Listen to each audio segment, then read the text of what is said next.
Greetings, I'm Barrett, and welcome to Meet Me at the Table. Today, we are going to delve into the world of Myth. Myth is a game created by MegaCon Games back in 2013. In 2015, they created a Kickstarter called Journeyman, which was an expansion to Myth. This also gave us the 2.0 rules and materials. We'll be using all of those in this playthrough. MegaCon Games also created some modules to go along with their game to give you a more structured play format. Today we are going to go through the Stone of Life. This is an intro module created by MegaCon Games. Will our adventurers have what it takes to get through this evil land? I'll need your help in doing that. So why don't you meet me at the table? High class roller. Top of the hill. This video will have a setup, introduction to the Stone of Life, and also a little bit about each of the characters that we could be. In the description below, I'll put a couple timestamps, so if you want to jump around the video to various parts, feel free. Let's begin with the setup of Myth and the module Stone of Life. Stone of Life is a module that is one skull, therefore it is designed around base characters coming straight pretty much out of their houses, ready to fight the darkness with carrying nothing but what kind of they find in the house, as you will see. To play this module in particular, we'll go over everything you need, and that is also found right here. The components you need for this game are actually all found inside the base game. There's no expansions needed for this. We'll go over everything you need, and then we'll even start the first act. By starting, I mean I'll read with the best of my dramatic voice as I can the opening of this module. The first thing you're going to need is a set of game tiles. The tiles are provided inside the game box. Other tiles that we're going to need are located right over there. Up here, you're going to notice some other tiles. These tiles are going to be used on top of this to add some kind of flair to the whole game. You're going to need a set of monsters as I knock them all over. The monsters we'll be facing are called crawlers. And everything we need to know about the crawlers are found on this card. We'll go over all that later. You'll then need hero placards. These are your hero boards. We're going to be playing with 3 characters. Also up here you're going to see a treasure decks. All the little tokens you're going to need for this game. And even all the littler tokens that are found in there. You're also going to need a boss. We're fighting Terror of 1,000 Legs. That's this guy. He's got a lot of legs. Also, you're going to need a darkness board. If you notice, the darkness board is actually covered by this iPad. That is because MegaCon Games also created an iPad app that controls the darkness board for you, which I really appreciate. And during this app, you can also add any other captains that are mini bosses that come out to fight. Over in that bag over there, this is our treasure bag. As we go on our adventure, we are going to be picking up treasure, and you'll be going into your bag to see what kind of treasure you get. MegaCon Game supplies paper tokens, these little cardboard ones. I'm not a fan of those. They then, in the Kickstarter, gave us these metal ones. I actually use these as the game's currency, just because of how cool they look. Oh, copper. A copper, silver, gold, it's all in there. So then what's in the bag, you ask? Well, it's a good question. I went to a local hobby store. Found myself some beads. So we got clear beads. And also in here are some green beads. And that coincides with the treasure decks over there. At the start, you do not have any blue ones in there, but as we go through the module, it may tell us to add blue ones to this bag. We'll set that back over here. You'll need a set of dice, which are found here. These dice come in 10-siders and 6-siders. The 6-siders are special 6-siders that actually have different types of symbols on them, and we'll go over what those do as we play. With everything in arm's reach, we are ready to start our adventure. As you can tell, this game has a pretty big footprint, so you might need a decent sized table. Let's move on. This right here is a sample of one hero. This is a hero that is found in the core game. He is our soldier.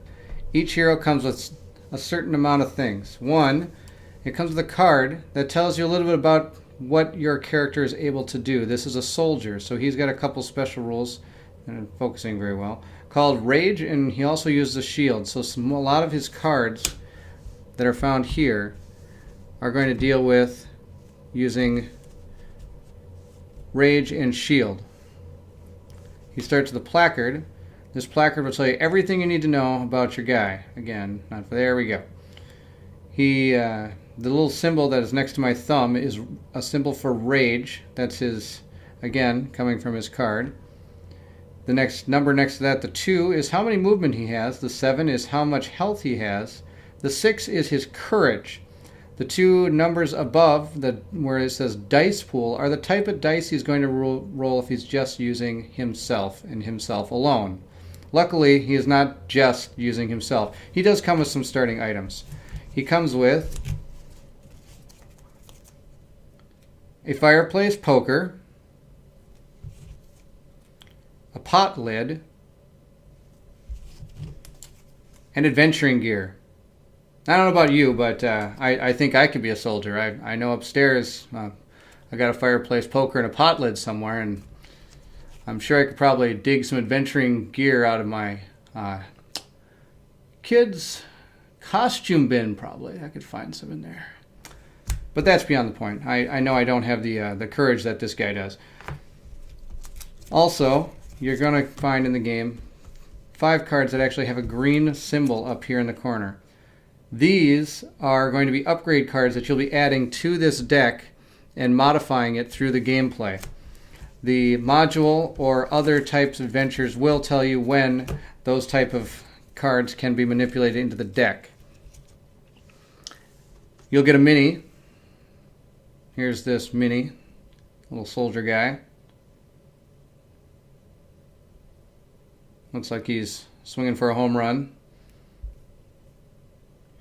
Which then comes to my first question that I'd like you to leave in the comments if you could. I've painted up all these guys, and I've painted up all of these minions. Though when I did, I used like a varnish, so of course they're a little shiny. I'm not sure what I think about that. I did actually get a little bit of anti-shine and put it on a few of the guys. This guy right here, for example. So, I don't know. What do you guys think? Do you like it more of a dull color with the anti-shine on it, or do you like it more with the actual shine and hue? So that is what you get with a character. You also get 2 little tokens that are going to influence you or move up and down for threat and vitality. I've replaced those with this. This actually is from Gloomhaven. It's a way of, basically it's just a 2-dial system, and I find it a lot easier to prevent myself from knocking things all over the board and forgetting exactly where the little tokens are. So I've gone with that instead. So that's a quick overview of what you would get when you choose a character. Now there are many different characters to choose from. This is just one of them. This is the soldier. And I'll go through each one of them a little bit in detail, and you can help me decide which ones we should use on this adventure. What you see before you are the possible characters that we could use through our adventure here. We have the brigand, the archer, the acolyte, soldier, apprentice, swashbuckler, and outsider. Each one of these brings a different play style to the table, and we have to choose 3. I'll give you a little bit of insight on each one of these. The brigand is your basic thief type character who will be jumping in and out of shadows and will be comboing. He does do quite a bit of damage and is able to avoid damage pretty well. The archer, as like it says, fires with a bow. She gains ammo through her deck that then she uses to fire her bow. She also has an interesting ability that allows her to ignore other enemies for line of sight, giving her the ability to fire past them and do damage to things you can't normally hit. The Acolyte is your basic healer type class, using faith to power up some of his abilities, and he fights with relics and weapons at the same time. The Soldier is, well, he's kind of your soldier. He's going to taunt the enemy and hit them really hard with his fireplace poker. Your Apprentice is your mage type class. He'll be casting spells at a distance to defeat the darkness. He is also able to keep cards in play that give buffs to him and his surrounding allies. The Swashbuckler kind of dances around the enemy and is able to dual wield weapons. He's able to do a lot of damage, giving himself a lot of threat. So you kind of have to watch it with him. The Outsider is a slower type character using two-handed weapons. He creates what's called malice and actually manipulates the darkness track a little bit. So what I need from you is we need to pick 3 characters. I might pick 2, and then based on what you guys decide, I'll let you guys pick the 3rd. Whichever one gets the most votes in the comments below will be the one that you guys have chosen.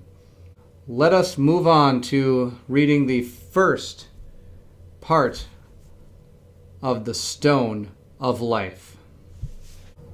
Act 1. The Jewel in the Water. I will let you follow along as I read. Ill-fated fortune has brought you to River Falls. Heat, shimmer, bathes the hard-packed earth. A hot wind blows dust up into your eyes. You begin to think River Falls' name was ill-conceived. Gaunt faces greet you, drawn and starving. Hopeless eyes trace your path into the center of town. A man rises from the shade of a dying tree and walks over to you. He lowers a makeshift dust mask from his face. He introduces himself as Warren, River Falls lay leader. Dire words follow. He weaves a tale of hardship and woe. It seems a sacred jewel has been stolen from a local holy site. He goes on to explain the founding of River Falls. Though you could not tell now, it is located next to a once mighty river behind the waterfall. The town is named after a shrine that held a stone, an unpolished jewel.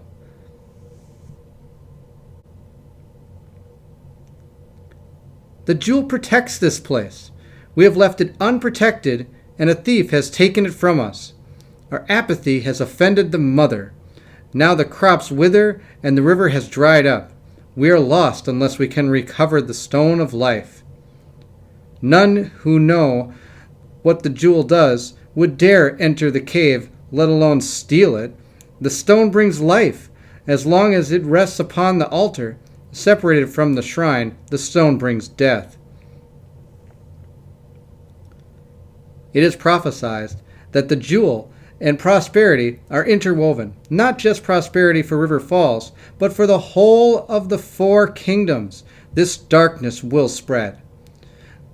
To steal the jewel would be to bring death down upon the people and yourself. Whoever did this, doom will surely find them. He tells you they are holding a stranger in the garrison, but she refuses to talk. Her name is Piper. She says she knows nothing of a jewel, but her eyes speak of fear and lies. He suggests you start with her. And that concludes the setup and intro to the Stone of Life, a myth module. If you enjoyed the video, please like it and subscribe if you want to keep up with any new videos that come out. I thank you for watching, and please come again next time. And I'd love to meet you at the table.